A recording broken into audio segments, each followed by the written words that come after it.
বিসমিল্লাহির রহমানির রহিম।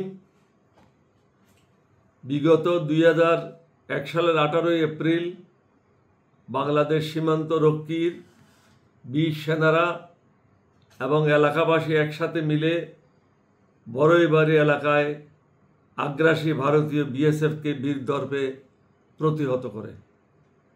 তারা সেদিন দেশপ্রেমের অনন্য দৃষ্টান্ত স্থাপন করে। কিন্তু দুঃখের বিষয়, আমরা ওই দিন যারা শাহাদত বরণ করেছে তাদেরকে যথাযথ মর্যাদা দিতে পারি নাই এবং স্মরণও করি না। আগামীতে আমরা আশা করব যে সমস্ত সরকার ক্ষমতায় আছে বা থাকবে, সকল ধরনের বীরত্বের কাহিনীগুলি প্রাইমারি এবং হাই স্কুল পর্যায়ে পাঠ্যপুস্তকে অন্তর্ভুক্ত করবে। অন্যথায় আমরা অকৃতজ্ঞ জাতি হিসেবে ইতিহাসের পাতায় অন্তর্ভুক্ত হয়ে থাকব। বিগত 24 বছর যাবৎ এলাকাবাসী তাদের নিজ উদ্যোগে ক্ষুদ্র আকারে এই দিবসটি পালন করে থাকে। এই বছর আমি জানতে পেরেছি আমাদের কিছু সেনা বাহিনীর অবসরপ্রাপ্ত অফিসাররা নিজ উদ্যোগে গ্রামবাসীদের সাথে একাত্মতা ঘোষণা করার জন্য,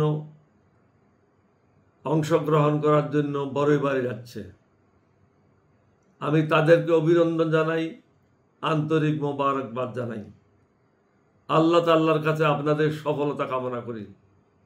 আগামীতে যেন আরও বড় আকারে বড়ইবাড়ির এই দিবসটি পালন করা হয় এবং যারা শাহাদত বরণ করেছে তাদের জন্য যেন মিলাদ মাহফিল করে দোয়া করা হয়।